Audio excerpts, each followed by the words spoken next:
At this point, it's undisputable. I am a top medium writer. You just look around, I can see the statistics, I can see the data, and I've done pretty well for myself. And I'm not ashamed to say that because I've worked really hard. And I want to highlight that fact just because I'm going to tell you kind of the backstory of what it took for me to get to the place where I'm at today. So a lot of people look at me and they only see the things I've done as a finished product.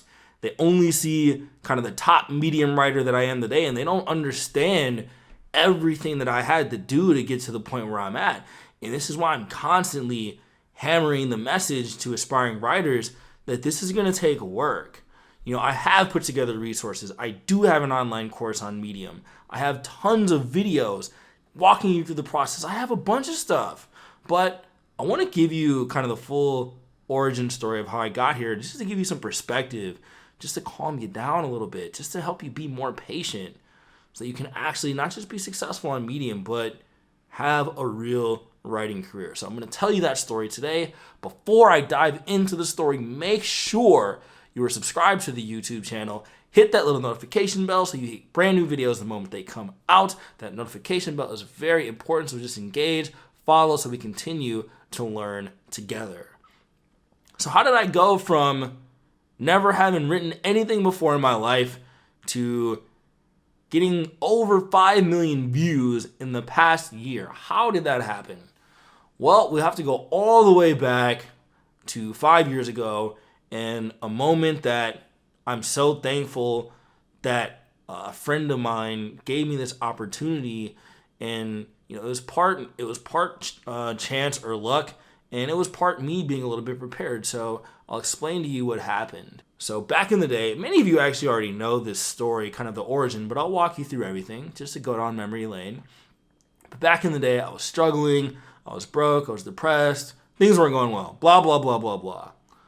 I started learning about self-improvement, and I just got super fascinated with it. I was reading these books.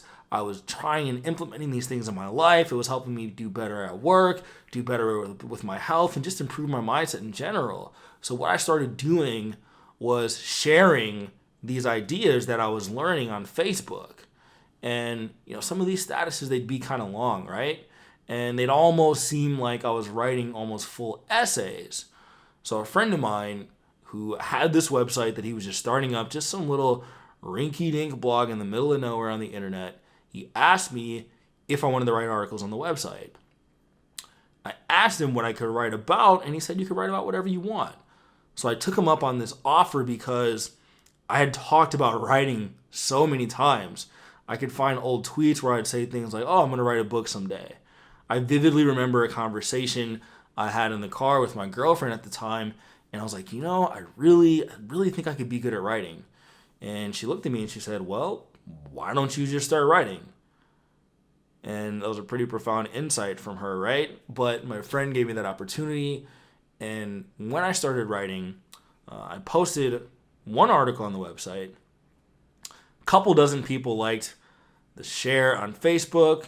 And honestly, I was like, wow, this was amazing. So there's a lot of people on Medium who are worried about getting 1,000 claps on an article. I was just happy that a couple dozen people liked my post. I knew nothing about making a living blogging. I knew nothing about publishing books or doing some of the things I'm doing now. I didn't really know that. I just knew that I was writing one article for my buddy's website, right?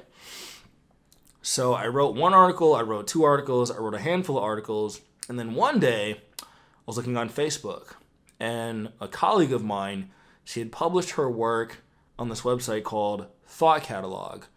And she was ranting and raving about how our article got 10,000 views, it was getting shared, blah, blah, blah.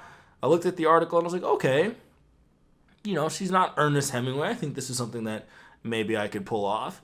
And one thing that my self-improvement teaching taught me was that ability to seize opportunities. So one thing that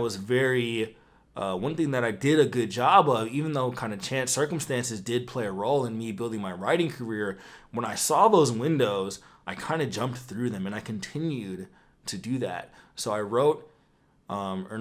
went to the Thought Catalog website. I put an article idea in the submission form. They accepted the article and they published it. I was like, wow, okay, cool.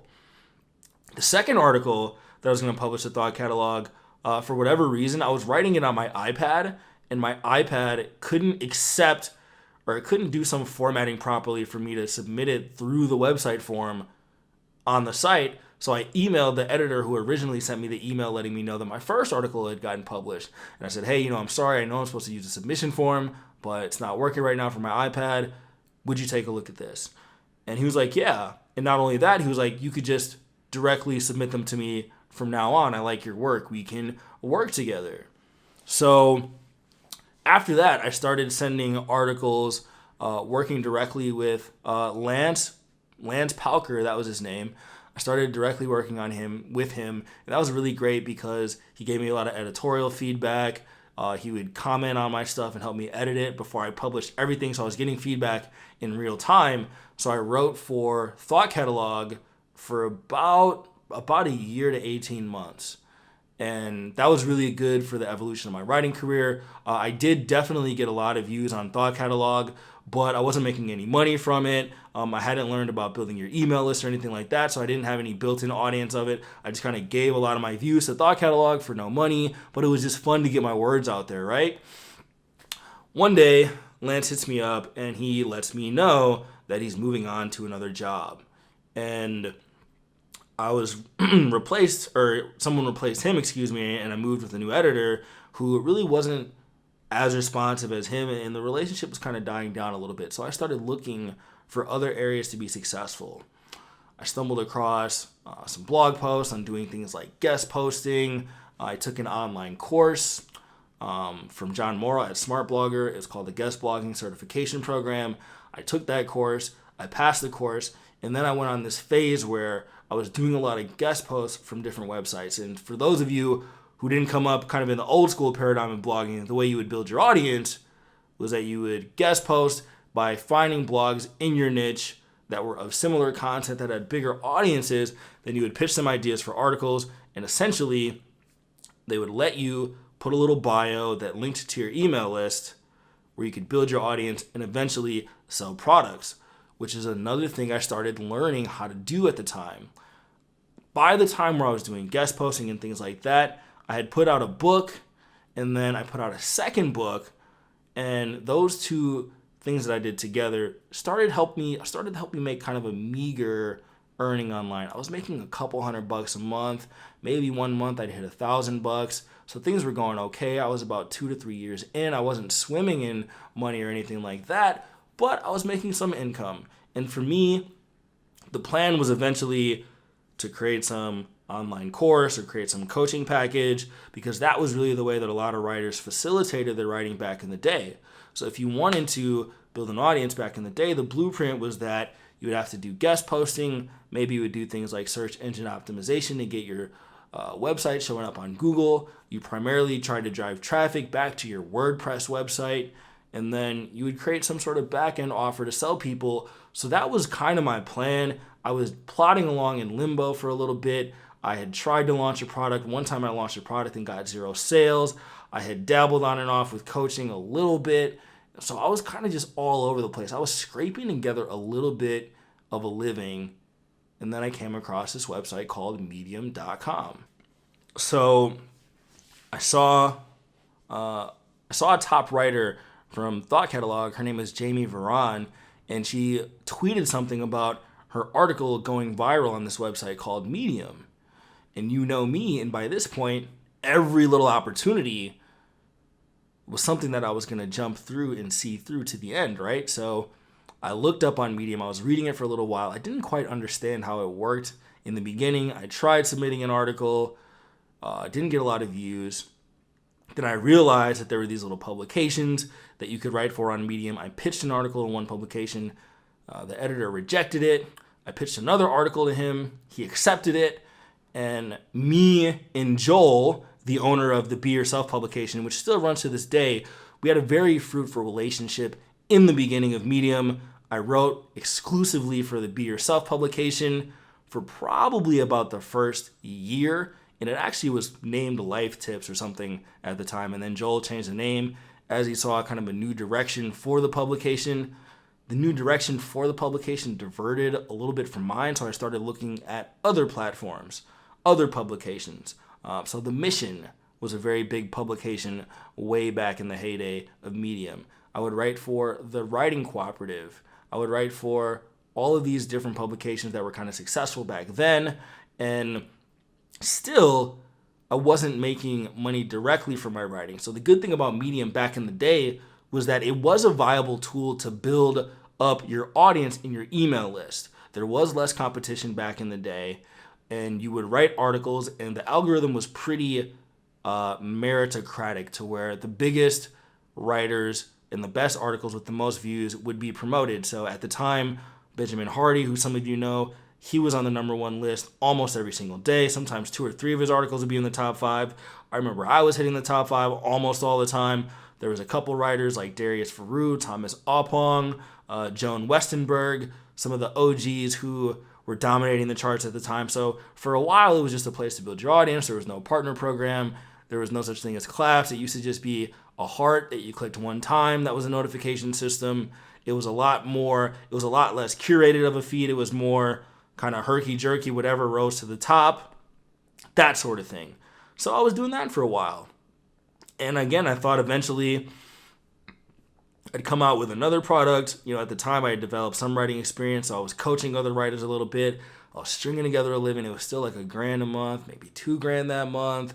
Nothing was really popping too hard. So in the back of my mind, I figured that I would find out how to do something eventually, whether it would be to publish a best-selling book, to really sell a lot of copies, to take care of myself. I had dabbled with the idea of serial publishing, kind of publishing a book a month to build that income. I didn't really know what to do, but I did know that I wasn't going to quit. I was pretty much sold and locked in on the idea that I was going to make things work eventually. And that's when the partner program came around. So by the time the Medium partner program came around, I probably already had about 10,000 followers on Medium. And I didn't think much of it. I mean, a lot of people make big promises, and Medium said it was rolling out this platform to help writers get paid. And a lot of Medium writers I knew were kind of on the fence about it. They didn't know whether it was going to work. But I figured, why not try it as an experiment, right? So for the first month, I decided to throw some articles up in the partner program. Lo and behold, they made some money. Again, it was a little less competitive. You could get a little bit more success quicker. So I did make something like $225, $250 the first month. And I was like, hey, that ain't chump change, right? So pretty much on month number 2, that was enough to sell me to really go in. I think I maybe made $600 the next month. I think I had a four-figure month, 4-digit month in month 3. Then things kept growing and growing and growing and growing and growing and growing and growing. And 19 months after I joined the partner program, I felt comfortable quitting my job because I had saved up 6 months worth of cash. I had earned more for my side project in writing than I was in my job consistently for 6 months. And so I was ready to go, and I quit. And basically right after I quit my job, everything exploded for me on Medium. My followers just started to grow at an exponential rate. I was having $10,000 months, $15,000 months, $20,000 months. I think I had a $25,000 month. So all this stuff happened, but this was all a 5-year journey on getting there. So some of the things that are important for you to understand was the fact that I would always jump on opportunities. So I was actually doing a coaching call in my private group, in my flagship course, and I was showing them how I would look at a dashboard and find different opportunities. I'm always paying attention to what's going on.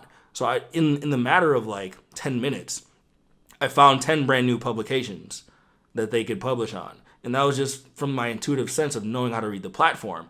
Throughout the years of being on Medium, I was always looking for opportunities. There were no Medium videos telling you how to be successful. You had to figure it out yourself. I looked in the timeline, I saw, oh, there's such a thing called a publication. So I pitched them, I took the initiative. I looked at ways that writers were getting popular. How are they structuring their posts? What tags were they using? Where were they putting them? I would look at how people would format their photos, how they would do their subheadings, how they would do multimedia, how they would do in-body posts, how they would structure their sentences. I was paying attention to all of that stuff. I was looking at people within my space, seeing what they were doing well, figuring out not how to plagiarize, but how to reverse engineer their strategies. I was becoming a student and connoisseur of the platform, which is why sometimes I have to take a step back and really fully articulate things out, which is what I did in my course, because a lot of this stuff just became second nature because I've been on the platform for so long. I started publishing on Medium in November 2015. I'm going on 6 years in my writing career period. So I have massive levels of skin in the game, effort, patience, and persistence to get here. So these are my confessions as a top medium writer. I wanted to show you what the process looks like from start to finish. And I left out a bunch of things. I want to keep this video brief enough, but there's so many starts and stops, publications I tried to write for, guest posts that didn't work, they didn't get me any fans, times I was rejected by editors, times where I was rejected by publications, times where people were hating on my articles. So many things happened, but I just kept following through. So when I talk about my resources that I offer, understand that these are a jumping point to a long-term career that is going to be what you need to be successful, not just publishing on Medium, but as a writer in general. Okay, speaking of those resources, make sure that you go down to the description below and check out the resources. I have a free 5-day course. It's free. Go down there, click the link, enter your email. You get a free 5-day email course on being successful on Medium. For those of you who are ready to dive right in, I have a premium flagship course that teaches you everything I know about being successful on Medium. We have monthly coaching calls that I record and leave there so we continue to stay updated on the platform. So if you want to dive in right away, make sure to check that out. I have resources on how to start a blog, which is very important because you still want to have a home base for your words. I have landing page tools, email list advice, other videos, other blog posts, tons of links and resources, so make sure to check those out. Lastly, make sure, if you haven't already, even though I already told you to, subscribe to the YouTube channel, hit the little notification bell so you get brand new videos. Make sure to like the video if you enjoyed it, leave your comment, 2 cents, video ideas you want to see next. There's going to be some videos popping up in front of your face right now. Please make sure to go check those out, and I will see you on the next video.